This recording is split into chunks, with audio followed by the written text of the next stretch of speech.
सत साहेब साधो भाई, सेवक ब्रह्म प्रकाश फिर से आपकी सेवा में हाजिर है। सतगुरु कबीर साहिब होली के बारे में बात करते हैं। जो संतों की वाणी होती है वो केवल पढ़ने या गाने के लिए नहीं होती, बल्कि ये तो आत्मा को जगाने का एक जीवंत इशारा होती है। आज जो शब्द हमारे समक्ष है उसमें कबीर साहिब हमें एक ऐसी होली खेलने का निमंत्रण दे रहे हैं जो इस चमड़े की आंखों से नहीं बल्कि भीतर की रूहानी आंखों से खेली जाती है। आंखों से होली, तो आइए जानते हैं कि आखिर वो होली कैसी है। साहिब कहते हैं, ऐसी होरी खेल जा मैं हुर्मत लाजो रहोरी। ऐसी होरी खेल जा मैं हुर्मत लाज रहोरी। अर्थात जो संतों की दुनिया में होली है उसका अर्थ हुड़दंग, कीचड़ या केवल रंगों का तमाशा नहीं। साहिब कहते हैं कि हे जीवात्मा, अगर तुझे होली खेलनी ही है तो ऐसी होली खेल जिससे तेरी हुर्मत अर्थात तुम्हारा जो आत्मसम्मान है, और लाज अर्थात जो परमात्मा के दरबार की जो मर्यादा है वो दोनों बची रहे। इस संसार में आकर जीव विकारों के कीचड़ में अपनी मर्यादा को खो बैठता है। सच्ची होली वह है जो आत्मा को पवित्र करे, कलंकित ना करे। जो कीचड़ यहाँ पर, विकारों का जो कीचड़ यहाँ पर लगा हुआ है, उस कीचड़ से मुक्त हो जाए। कहते हैं साहिब कि सील सिंगार करो मोरी सजनी, धीरज मांग भरोरी। ज्ञान गुलाल लगावो सजनी, अब अगम घर सूझ परोरी। ज्ञान गुलाल लगावो सजनी, अगम घर सूझ परोरी। कि जब जीव रूपी जो स्त्री है, स्त्री को कहा गया है यहां सजनी। कौन सी स्त्री? जो जीवात्मा रूपी स्त्री है। और अपने जो आदिपति है, आदिपति कौन है? परमात्मा। जब ये जीव रूपी सजनी अपने उस परमात्मा से, उस पति से मिलने जाती है तो साहिब उसको श्रृंगार करवाते हैं। कहते हैं श्रृंगार करो। कैसे करो? ये श्रृंगार जो बाजार के क्रीम, पाउडर, लिपस्टिक आदि ये सब नहीं है। कहते हैं साहिब कि जिस प्रकार अपने पति से मिलने जाती है तो वो श्रृंगार करके जाती है, ठीक इसी प्रकार इस आत्मा का पति वो परमात्मा है। तो जब उससे मिलने जाए तो क्या करना है? सबसे पहले सील सिंगार, कि सील का श्रृंगार ये पहला आभूषण है। सील यानी सदाचार, ब्रह्मचर्य और पवित्रता। जिसके जीवन में सील नहीं, उसका मन कभी एकाग्र नहीं हो सकता। उसकी इंद्रियां उसके वश में नहीं हो सकती। उसकी इंद्रियां उसे नाना प्रकार के भोगों में, वासना में, संकल्प विकल्प इनमें फंसाती रहती हैं। तो इसीलिए अपनी इंद्रियों को वश में करने के लिए सील भाव होना जरूरी है, अर्थात सदाचार होना जरूरी है, ब्रह्मचर्य का पालन जरूरी है, पतिव्रत होना जरूरी है, पवित्रता होना जरूरी है। साहिब कहते हैं कि दूसरा क्या कहा? कि धीरज मांग भरोरी। दूसरी चीज है कि जिस प्रकार मांग में सिंदूर भरा जाता है, साहिब कहते हैं आत्मा की तो कोई मांग होती नहीं, तो उसमें सिंदूर कैसे भरोगे? तो किस चीज की मांग भरी जाती है वहां? कि धैर्य यानी धीरज की। भक्ति मार्ग पे रातों रात चमत्कार नहीं होते हैं। माता सबरी को देखिए, पूरी उम्र बीत गई उनकी, बुढ़ापा आ गया जब श्री राम के दर्शन हुए। और वहीं अगर आप देखेंगे मीराबाई जी को, तो मीराबाई जी बचपन से ही श्री कृष्ण की भक्ति में लगी थी। 22 वर्ष की आयु में उन्होंने संत रविदास जी से नाम दान लिया और उसके बाद भी 26 वर्षों तक उन्होंने भक्ति करी। सोचिए, संत रविदास जैसे महान सतगुरु, संत कबीर साहिब जैसे सतगुरु, उनके समय में जिस मीराबाई की ऐसी अटूट प्रेम और ऐसी अटूट भक्ति, उसको 26 वर्ष लग गए। और हम चाहते हैं जी हमें तुरंत रातों रात हमें बस सतलोक मिल जाए। भगत जीओ कैसे मिलेगा? यही तो साहिब कह रहे हैं कि भक्ति मार्ग पे रातों रात चमत्कार नहीं होते। यहाँ धैर्य की मांग है, धीरज की मांग है, सहजता की मांग है। तो वही धैर्य की मांग भरनी पड़ेगी। दुख हो या सुख हो, उसमें अडिग रहना पड़ेगा। साहिब कहते हैं, सहजे सहजे रे मना, सहजे सब कुछ होए। माली सींचे सो घड़ा, ऋतु आए फल होए। माली पूछता है कि भाई कितने दिन में फल आएगा? बोला भाई धीरे धीरे सींचना पड़ेगा, समय आएगा तो फल होगा।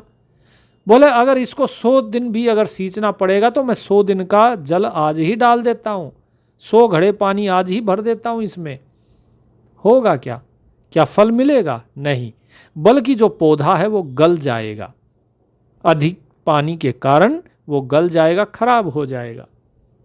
साहिब यही कहते हैं कि जो तुम्हारी अधीरता है, जो तुम्हारी चंचलता है, जो जल्दबाजी है, ये तुम्हारी भक्ति को बिगाड़ती है।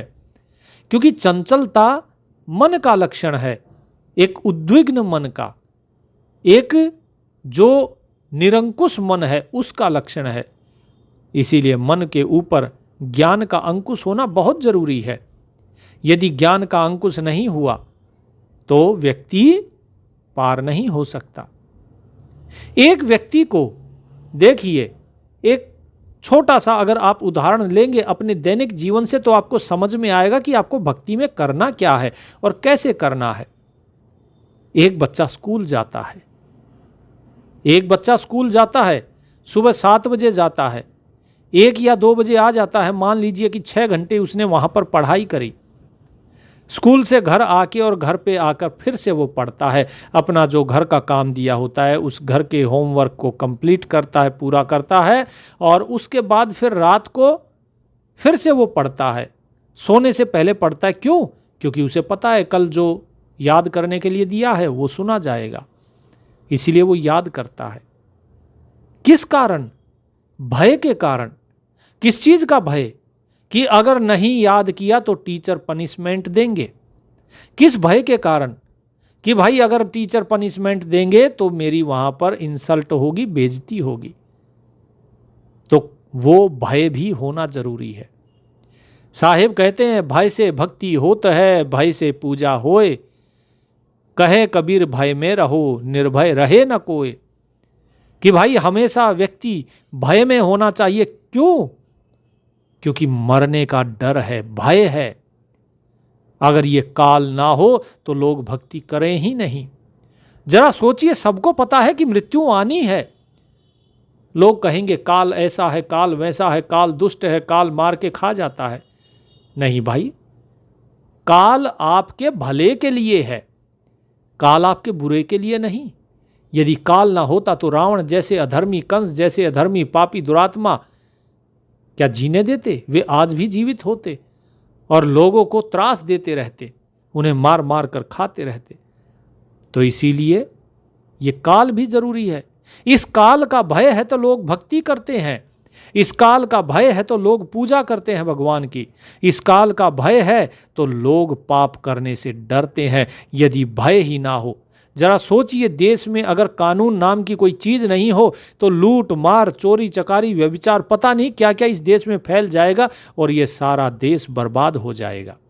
कोई भी राष्ट्र, उसमें अनुशासन के लिए कानून का भय होना जरूरी है। ठीक इसी प्रकार जो अध्यात्म है, अध्यात्म में भी भक्ति करने के लिए पहले काल का भय होना जरूरी होता है। यदि काल ही ना हो, काल का भय ही ना हो, मृत्यु का भय ही ना हो, तो बताइए कौन भक्ति करेगा? क्या कोई करेगा? इसीलिए कबीर साहिब ने कहा कि भय से भक्ति होत है, भय से पूजा होए। कहें कबीर निर्भय रहो, भय में रहो, निर्भय भय न कोई। कि निर्भय नहीं होना। जो निर्भय हो गया वो गफलत में अपने जीवन को गंवा देता है। क्योंकि जिन लोगों को कोई भय नहीं है वो देखिए किस प्रकार से अपना सारा जीवन गंवाकर और फिर कुत्ता, बिल्ली, गधा, घोड़ा बनते हैं। कहते हैं साहिब, एक हरि के नाम बिन गधा, कुत्ता, सूर। गधा, कुत्ता, सूअर बनना पड़ता है बिना हरि के नाम के। इसीलिए भक्ति कीजिए, और भक्ति मांगती है धैर्य, भक्ति मांगती है सहज भाव। तो जल्दबाजी ना करना, जल्दी का काम शैतान का होता है। भक्ति करते रहिए। जिस प्रकार से बच्चा 6 घंटे पढ़कर आता है, 2 घंटे घर पे आकर घर का काम करता है और उसके बाद रात को फिर याद करने का काम करता है, इसी प्रकार आपको भी समय निकालना होगा। बड़ी सीधी सी बात है भगत जियों। आप दिन में 8 घंटे सोते हैं, 8 घंटे के सोने को 7 घंटे कर दीजिए। 7 घंटे आप काम पर जाते हैं, वहाँ भी 8 घंटे जाते हैं, ठीक है, आप उसको नहीं रोक सकते। अब बाकी क्या बचा? 15 घंटे हो गए तो बाकी के 9 घंटे बच गए। इस 9 घंटे में हम सारा समय जो है व्यर्थ में गंवाते हैं, व्यर्थ की बातों में गंवाते हैं। परिवार के साथ बातचीत करने में 1 घंटा बहुत है, बाकी के 8 घंटे तो जिस प्रकार एक बच्चा पढ़ता है दिन में 9 घंटे, इसी प्रकार आपको भी पढ़ना चाहिए। वो स्कूल के जो शिक्षक हैं उनके भय के कारण पढ़ता है कि कहीं वो पनिशमेंट ना मिले, सजा ना मिले, लोग मजाक ना बनाए। तो इसी प्रकार आपको भी ये ध्यान रखना है कहीं काल आपको सजा ना दे, लोग आपका अपमान ना करे कि देखो चला था भगत बनने, इधर का रहा ना उधर का। ठीक, चाले यहाँ के रहे ना वाहीं के, चाले मूल गवाए। तो अपना मूल नहीं गंवाना, ना इधर के रहोगे ना उधर के। भक्ति में लगे हो तो दृढ़ होकर लग जाइए भक्ति में, और सहज भाव के साथ लगिए, पूरे विश्वास के साथ लगिए, प्रेम के साथ लगिए। अडिग रहो, चाहे सुख हो चाहे दुख हो। साहेब कहते हैं ज्ञान गुलाल लगावो सजनी, अगम घर सूज परोरी, कि ज्ञान का गुलाल लगाओ। होली में गुलाल लगाया जाता है, तो साहेब कहते हैं कि वो बाहर वाला गुलाल नहीं। हम बाहर जो गुलाल उड़ाते हैं वो तो थोड़ी देर में धूल बन के उड़ जाता है। साहेब कहते हैं अपने भीतर ज्ञान, जो तत्व ज्ञान है उस तत्व ज्ञान का गुलाल लगाओ। और जब विवेक और ज्ञान, जब ये गुलाल मन पर चढ़ता है, इसका रंग जब मन पे चढ़ता है, तो धीरे धीरे जो मोह की परत वो हटती चली जाती है। फिर जो अगम घर है, अगम घर कौन सा? अगम घर है परमात्मा का, कि अगम घर सूज परोरी, अर्थात वो जो अगम देश है, जो सतलोक है, जो आज तक हमारी इस चंचल बुद्धि की पहुंच से दूर रहा, वो साफ साफ दिखाई देने लग जाता है। फिर समझ में आता है कि हाँ सतलोक तो है, कहाँ है, फिर ये भी समझ में आने लग जाता है। वो पूर्व में है कि पश्चिम में है। एक भगत जी ने हमसे कहा कि आत्माएं सतलोक जाएंगी। हमने पूछा कि आपको किसने बताया कि आत्माएं सतलोक जाएंगी, कहाँ है वो सतलोक? बोले जी वो 16 शंख कोष पर है।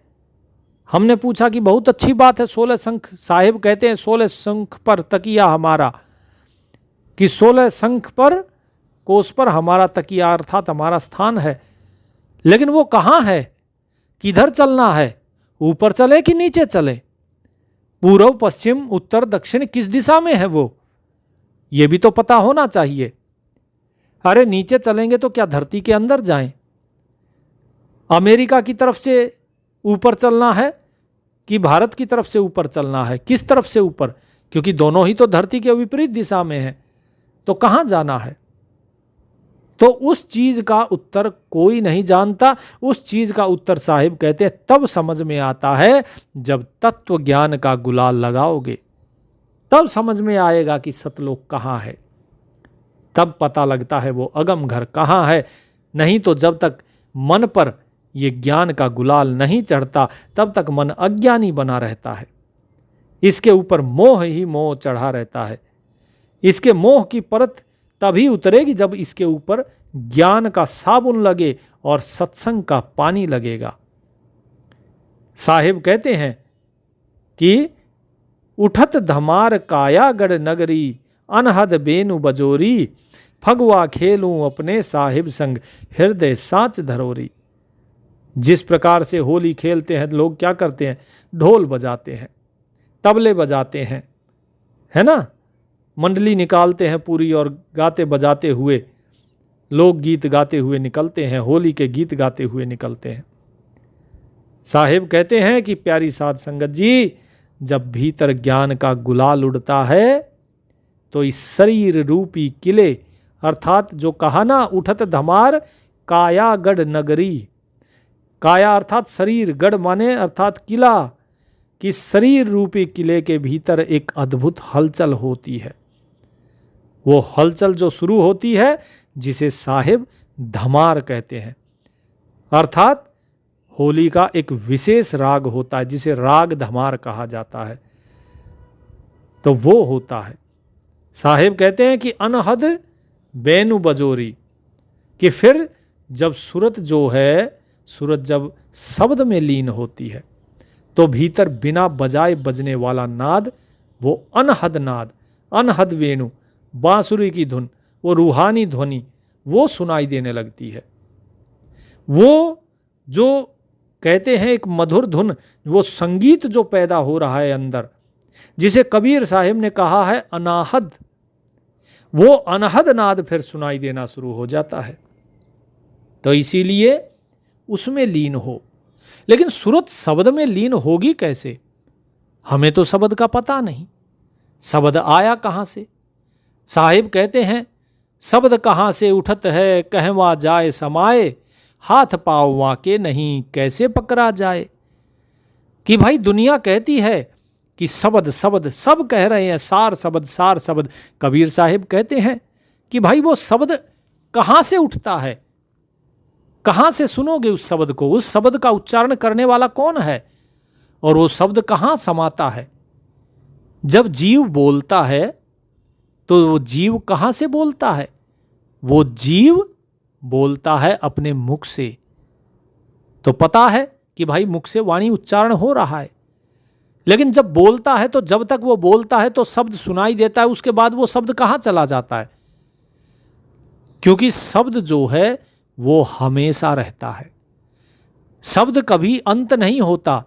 वो शब्द व्यापक रूप में इस हवा में, इस ब्रह्मांड में रहता है। आप जो भी बोल रहे हो वो सब कुछ, ये सेवक जो भी बोल रहा है वो सब कुछ फिर व्याप्त हो जाता है इस ब्रह्मांड में। तो वो प्रकट होता है शब्द, और वो शब्द अंतर्ध्यान हो जाता है। इसी प्रकार साहिब कहते हैं कि जिस प्रकार जीव बोलता है तो शब्द सुनाई देता है, ये पता लगता है कि कहाँ से बोल रहा है, कैसे बोला जा रहा है। तो ठीक इसी प्रकार ये सूरत जिस शब्द में समाना चाह रही है, सूरत जो है जिस शब्द में समाना चाह रही है, वो शब्द कहाँ से प्रकट होगा?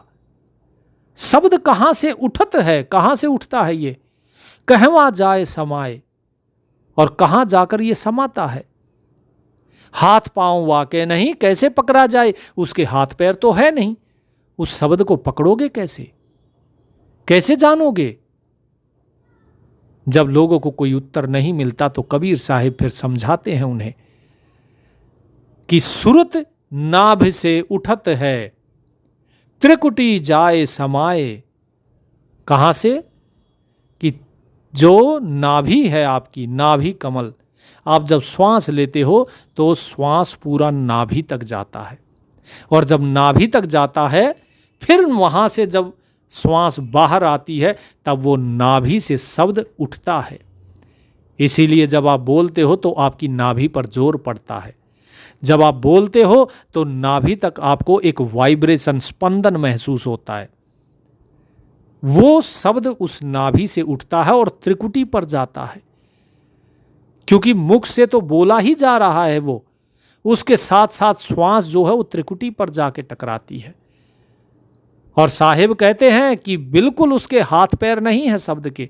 क्या किसी ने देखा है शब्द का हाथ पैर? नहीं देखा। तो कैसे पकड़ा जाएगा?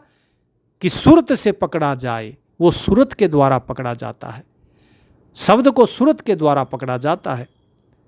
तो यही चीज साहिब कहते हैं अनहद बैन बजोरी, कि सूरत जब शब्द में लीन होती है तो भीतर बिना बजाए बजने वाला जो नाद है उसे ही अनहद नाद कहा जाता है, वो सुनाई देना शुरू हो जाता है। फिर साहिब क्या कहते हैं कि जो दूसरा शब्द है, कौन सा? सार शब्द।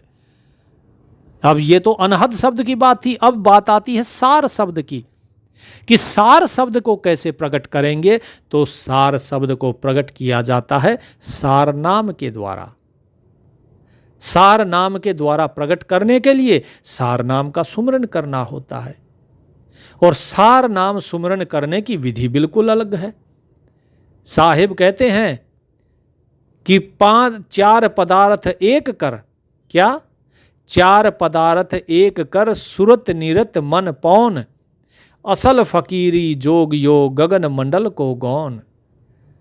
कि असली फकीरी और असल जोग, जोग अर्थात योग, योग माने जुड़ना, कि परमात्मा के साथ असल मिलन, असल योग क्या है, वो है कि 4 पदार्थ एक कर लो, सुरत निरत मन पवन। 4 पदार्थ एक है, सुरत निरत मन पौन, और असल फकीरी जोग यो गगन मंडल को गौन। फिर गगन मंडल की तरफ आपकी जो सुरत है वो चढ़ती है, और तब वो सार नाम का सुमरन होता है। और जब सार नाम का सुमरन होता है, उसके बाद यदि कोई व्यक्ति सही तरीके से, सही निष्ठा से, सही भाव से अगर सुमरन करता है सार नाम का, तो सार शब्द प्रकट होता है। जब तक सार नाम का सुमरन सही से नहीं होगा, तब तक सार शब्द प्रकट नहीं होगा। वो सार शब्द कैसे प्रकट होगा, इसका हम सत्संग में, जो व्हाट्सएप पे जिन लोगों ने नामदान लिया हुआ है, उन सभी को ये सारी चीज़ें हम बता चुके हैं कि सार नाम का सुमरन कैसे होता है और कैसे सार शब्द प्रकट होता है। तो भगत जियों, बहुत सी ऐसी चीज़ें हैं जो साहिब कहते हैं जो समझ से परे होती हैं, लेकिन कोई तत्वज्ञानी, कोई सेवक हो, कोई तत्वज्ञानी दास हो, वही इस चीज़ को समझा सकता है। ये तो गुरुदेव की कृपा है कि गुरुदेव ने इतना ज्ञान इस दास को दिया है, और साहिब की आज्ञा से ये दास आप तक वाणी सरल करके उसका भाव और उसका अर्थ आप तक पहुंचा रहा है। तो ये गुरुदेव का आशीर्वाद ही है जो आप लोगों तक पहुंच रहा है। फिर साहिब क्या कहते हैं कि फगुआ खेलूं अपने साहिब संग हृदय सांच धरोरी। किस फगुआ खेलूं अपने साहिब संग हृदय सांच धरोरी। तो फगुआ का अर्थात होली में जो फाग खेला जाता है ना, रंगों के साथ, गुलाल के बाद हम वो भी तो खेलते ना, पानी वाली होली है ना, तो वो भी। तो आत्मा कहती है कि अब मुझे संसार का कोई उपहार नहीं चाहिए, अब संसार का जो फाग है वो नहीं खेलना मुझे, वो मैं नहीं खेलना चाहती। तो क्या खेलना है? तो कहती है आत्मा कि मैं अपने साहिब से सीधा सीधा अब मैं अपने परमात्मा के साथ होली खेलूंगी, और किसी में मेरा अब कोई रुचि नहीं है, और उपहार में मैं साहिब से क्या लूंगी? उपहार में मोक्ष प्राप्त करूंगी। क्या प्राप्त करूंगी? मोक्ष। और मोक्ष क्या है? मोक्ष है जन्म मरण से मुक्ति। यही तो मोक्ष है ना, कि बार बार जन्म मरण में ना आना। शंकराचार्य भी कहते हैं, पुनरपि जननम पुनरपि मरणम पुनरपि जननी जठरे सैनम एह दुस्तारे एह संसारे बहु दुस्तारे कृपया पारे पाही मुरारे। हे मेरे मालिक, मैं तुम्हारी शरण में हूं कि बार बार जन्म लेना, बार बार मरना और बार बार माता के गर्भ में वास करना, ये बहुत ही कठिन है, बहुत ही पीड़ादायक है। इसलिए कृपा करके मुझे पार उतारिए, इस दुष्कर संसार से पार कीजिए। क्यों कहा पीड़ादायक? इसलिए कहा कि जब ये जो जीव है माता के गर्भ में होता है, जब यह माता के गर्भ में होता है तो हर एक सेकंड पर इसको इतना दर्द होता है जैसे कि लाखों बिच्छू इसको डंक मार रहे हों। लेकिन क्या ये किसी को बता सकता है? नहीं बता सकता। जब माता के गर्भ में जीव होता है तब उसे ज्ञान होता है पूरा, उसे आत्मा का भी ज्ञान होता है, उसे परमात्मा का भी ज्ञान होता है। किस प्रकार से ज्ञान होता है? जिस प्रकार से आप जब तक सपना नहीं देख रहे हो, आप जगे हुए हो, आपको अपने बारे में पूरा ज्ञान है, आपको संसार के बारे में पूरा ज्ञान है, जगत के बारे में पूरा ज्ञान है, लेकिन जैसे ही आप संसार में आते हो, मतलब जैसे ही आप सपना देखते हो, तो सपना देखते ही क्या होता है, आप अपने स्वयं के स्वरूप को भूल जाते हो। आप जो सपने में दिखाई दे रहा है उसे आप सच मानते हो। यही तो होता है ना। और उसके सुख में, उसके दुख में आप स्वयं का सुख दुख समझते हो। उस सपने की पीड़ा में आप कष्ट भोगते हो, उस सपने की जो खुशी है उसमें आप आनंद भोगते हो। यही तो है। संसार का भी यही नियम है कि जब तक आप संसार में नहीं आते, आप माता के गर्भ में होते हो, तब तक माया व्याप्त नहीं होती है। सपने की माया आपको कब व्याप्त होती है? जब आप सपना देख रहे होते हो, उससे पहले नहीं। तो ठीक इसी प्रकार जीव को भी माया तभी पकड़ती है जब वो संसार में आता है, और उससे पहले माया उसे नहीं पकड़ती। उससे पहले जब माता के गर्भ में होता है तब उसको माया नहीं पकड़ती है, वो माया से परे रहता है। वो आत्मा को भी जानता है, स्वयं को, और वो परमात्मा को भी जानता है। लेकिन जैसे ही माया, जैसे ही जीव बाहर आया, बाहर आते ही उसको फंसा लेती है माया। उसकी आंखें खुलते ही उसको केवल माया का संसार दिखता है, कान केवल माया की आवाजें सुनते हैं, ये आंखें केवल दृश्य देखती हैं माया का। सब कुछ माया ही तो है, और ये उस परमात्मा को भूल जाता है, क्योंकि माया इसके आगे पर्दा डाल देती है।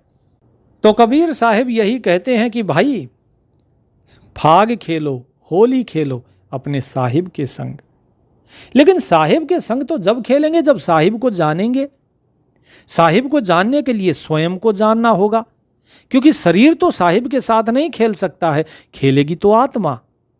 तो पहले आत्मा को जानना होगा, और आत्मा को जानने के लिए हमें पहले जो ये शरीर के अंदर हमारा जो रुचि है, जो हमारी सूरत शरीर में लगी हुई है, देह की हमारी जो आसक्ति है, इस आसक्ति से परे होना होगा।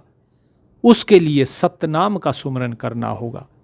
जब सत्य नाम के द्वारा देह की आसक्ति से परे हो जाते हो, संसार की आसक्ति से परे हो जाते हो, तब आत्मा को जानते हो। फिर सार नाम के जो सुमरन होता है, फिर सार नाम के सुमरन से सार शब्द प्रकट होता है, तब आप परमात्मा को जानते हो। सार नाम से आत्मा को और सार शब्द से परमात्मा को जाना जाता है। तो इस प्रकार साहिब ये सारा भेद खोलते हैं। सार नाम की विधि क्या है, सार नाम को कैसे जपा जाता है, ये सारी चीज़ें जिन लोगों ने नामदान लिया हुआ है, उन्होंने अपने अपने गुरुदेव से ये सारी चीज़ें प्राप्त की हुई है। फिर साहिब क्या कहते हैं, फगवा खेलो अपने साहिब संग, हृदय सांच धरोरी। कि हृदय को, जो अपना हृदय है, जो अपना दिल है, दिल में केवल और केवल क्या होना चाहिए? सत्य होना चाहिए। कोई कपट नहीं, कोई छलावा नहीं। बहुत से भगत जी जब आते हैं तो वो क्या कहते हैं कि हमें गुरुजी के सामने आने में संकोच होता है। ये संकोच, ये लज्जा, ये शर्म, ये गुरु के सामने नहीं, ये संसार का जो नियम है संसार के लिए होता है। गुरु के सामने निर्लज्ज होना पड़ता है, क्योंकि लज्जा किसको आती है और किससे आती है? लज्जा आती है दूसरे से, तू और मैं के कारण। अगर आपको गुरु के सामने आने में लज्जा आ रही है, इसका मतलब आपने अपने आप को गुरु को समर्पित नहीं किया है। तो सबसे पहले गुरु को समर्पित करो अपने आप को, नहीं तो जो मन का कपट है, मन का छल है, ये जाएगा नहीं। और कपट और छल नहीं जाएगा तो हृदय स्वच्छ कैसा होगा, कैसे साफ होगा, उसमें सत्य कैसे प्रकट होगा? फिर साहिब कहते हैं, खेती करो जग आड़ के साधो। खेती करो जग आड़ के साधो, चेला शिष न बटोरी, नैया अपने पार उतरन को सतगुरु दया करोरी। कि भाई यहाँ क्या कह रहे हैं कबीर साहिब? यहाँ कबीर साहिब आज के समय के गुरुओं और पाखंडी संप्रदायों पे करारी चोट कर रहे हैं। तो ध्यान से सुनिए कि साहिब क्या कह रहे हैं, तो आपको भी सत्य का आभास होगा कि खेती करो जग आड़ के साधो, कि इस संसार में आकर नाम सुमरन और कबीर साहिब की जो विचारधारा की जो सच्ची खेती है, अर्थात जो सच्ची कमाई है, वो करो। तो खेती किस चीज की करनी है? नाम सुमरन की कमाई की। सुमरन किसे कहते हैं? क्या जाप करने को सुमरन कहते हैं? नहीं, सुमरन का ये स्मरण करने को ही सुमरन कहा जाता है। तो स्मरण मतलब याद करना, जाप करना नहीं, रटना नहीं, याद करना। तो साहिब को याद करो।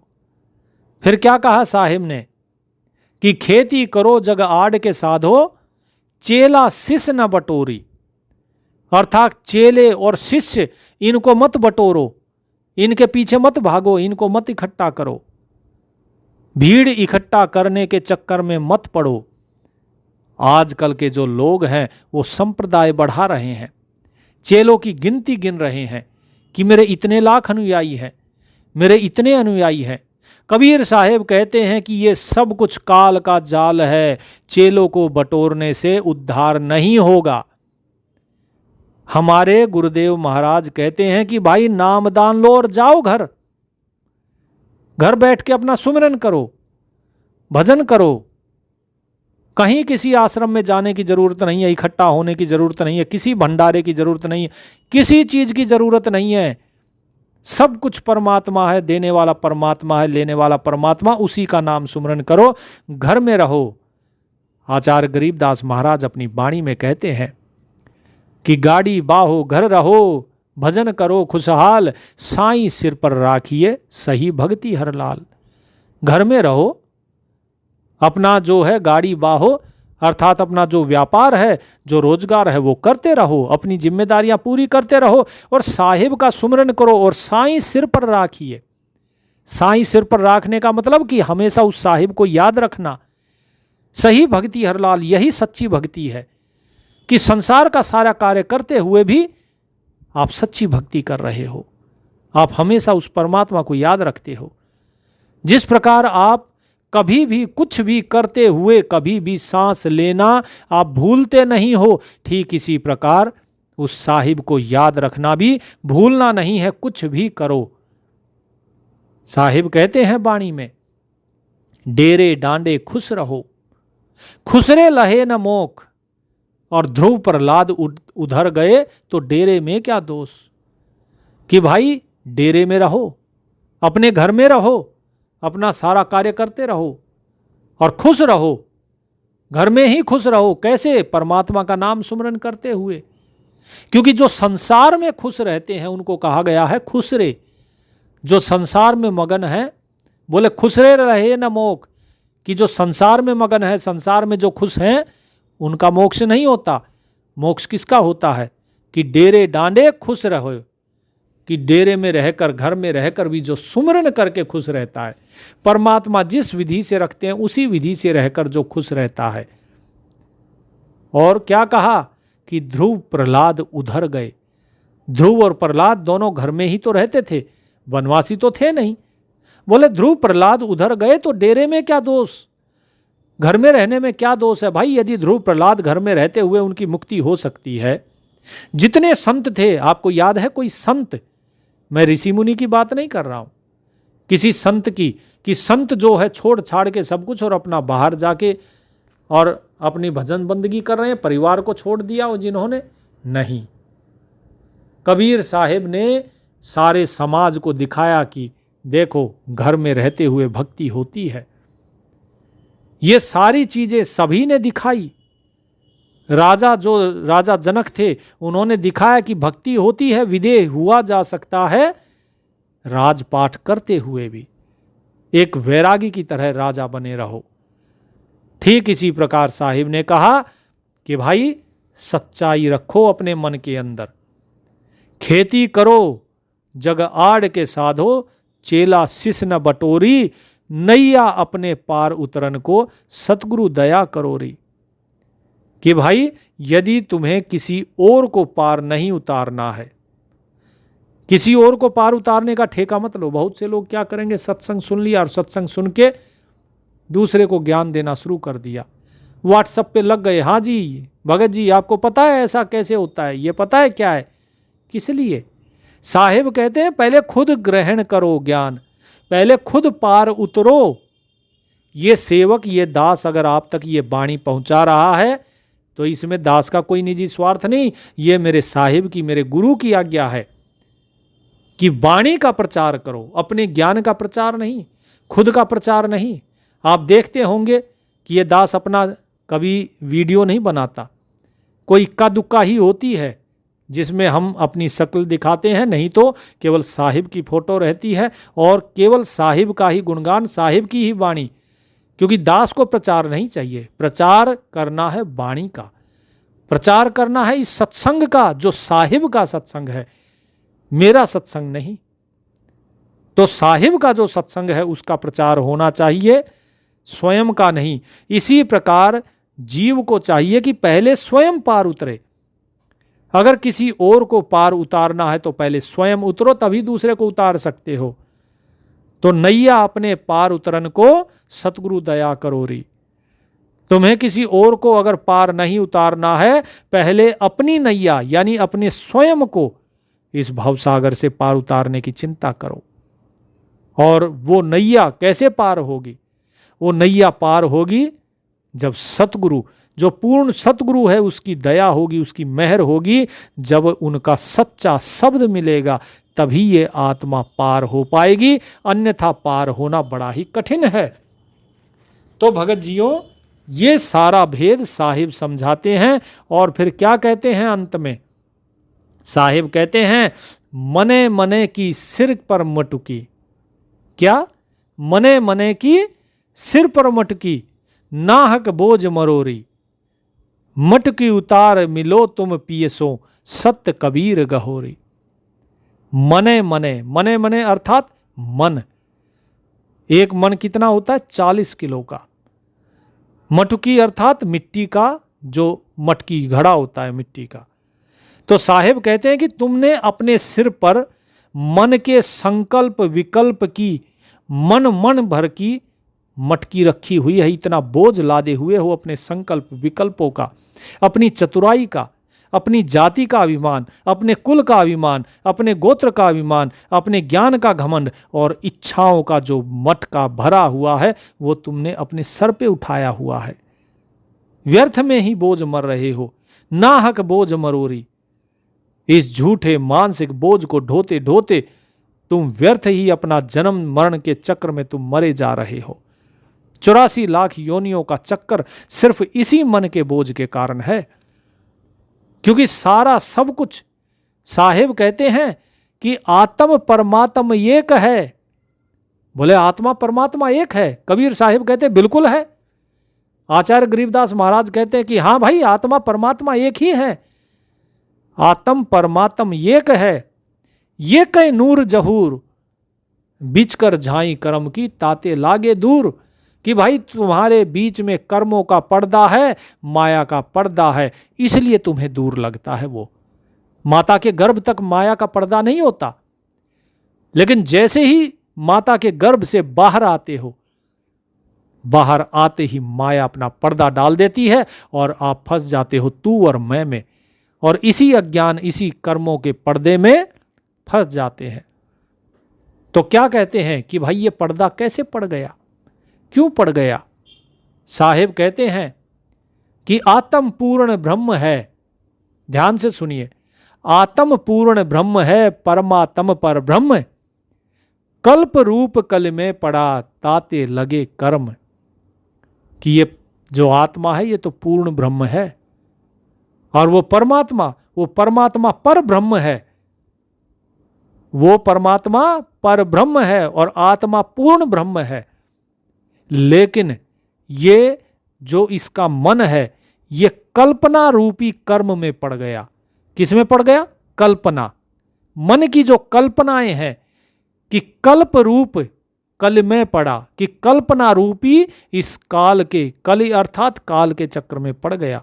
ताते लगे कर्म, इसीलिए इसको कर्म का पर्दा लगा है। अगर ये कल्पनाएं ना हो तो कर्म से, बंधन से मुक्त हो। तो ये संकल्प विकल्प जो मन के हैं, यही वास्तव में आपका बंधन है। आपके मन में कल्पना आती है, एक हाथी जो होता है ना, लोग बोलते हैं प्लेसिबो इफेक्ट, जो विज्ञान बोलता है मनोविज्ञान की प्लेसिबो इफेक्ट। प्लेसिबो क्या होता है कि एक हाथी को बांध दिया जाता है एक बेल से, एक मजबूत पेड़ से। हाथी के पैर को जब बांध दिया जाता है, हाथी खूब छुटाने की कोशिश करता है, लेकिन वो बेल नहीं टूटती, ना ही वो पेड़ उखड़ता है। और धीरे धीरे जब हाथी कोशिश करता है, उसके पैर में घाव होता है, उसे दर्द होना शुरू हो जाता है, तो हाथी फिर उस पैर को खींचना बंद कर देता है। हाथी को समझ में आ जाता है, उसके मन में यह संकल्प आ जाता है कि अब यह बंधन नहीं टूटेगा। उसके बाद उसी हाथी को एक पतली सी रस्सी से एक बांस के डंडे के साथ बांध दिया जाता है, बांस के डंडे के साथ, खूंटे के साथ। अगर हाथी जरा भी पैर हिलाए तो वो उखड़ जाए, लेकिन हाथी पैर नहीं हिलाता। क्यों नहीं हिलाता? क्योंकि अब वो मन के संकल्प विकल्प से बंध गया कि मैंने पैर हिलाया तो मुझे दर्द होगा और ये खूंटा उखड़ेगा नहीं और रस्सी टूटेगी नहीं।